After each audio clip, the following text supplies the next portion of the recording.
बोला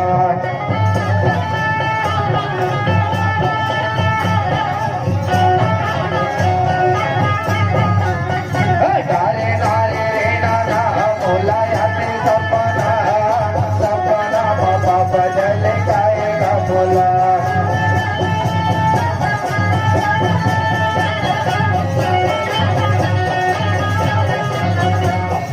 सपना बाबा बदल जाएगा बोला सपना बाबा बदल जाएगा बोला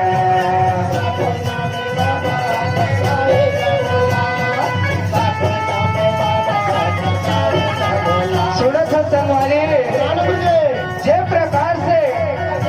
माता यमरोटीला सत्पुरुष सपना में छल गए ऐसे भैया पूरी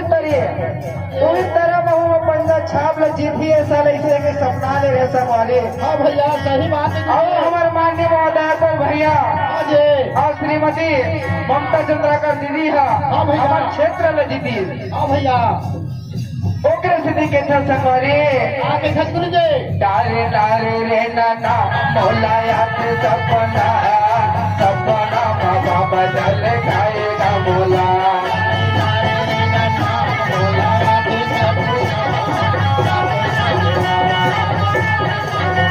ये सपना बाबा बदल जाएगा बोला सपना बाबा बदल जाएगा बोला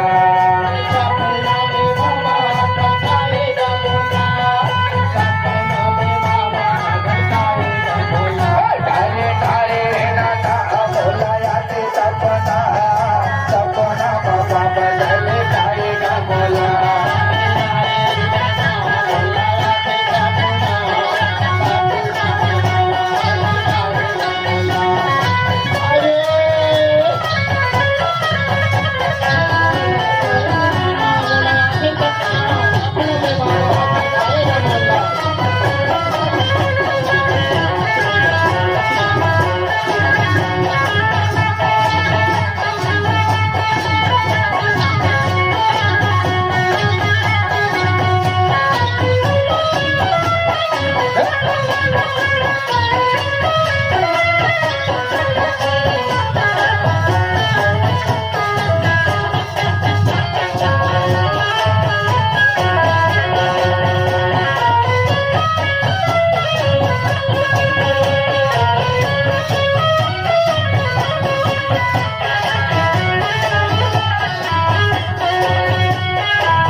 डारे डारे रे नाना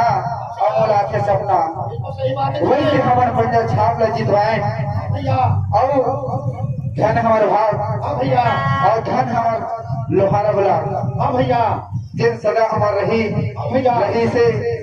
और आने वाला कल में भी रही हाँ भैया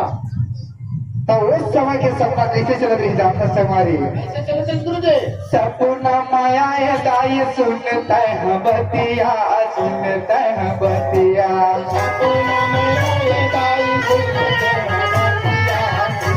ये सपना माया है दाई सुन मोर बतिया सुन मोर बतिया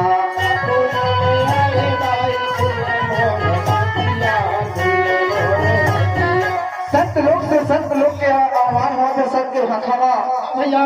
तो माता यमरोती में सब प्रोसेस कहाँ लगी ये मैया तुर गोदी में तुर कोख में हाँ भैया मैं तुर लाल बन के आवत हूँ तो सही बात ये है भैया प्रकार से संत लोग से वाणी हो लगी संगवारी ना हो गुरु जी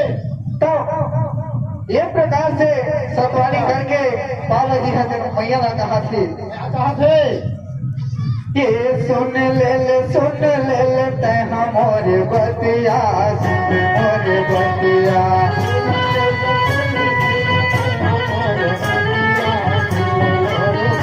या सुन ले बे बतिया वो सुन ले बे बतिया या सुन ले बे बतिया सुन ले बे बतिया तारे ना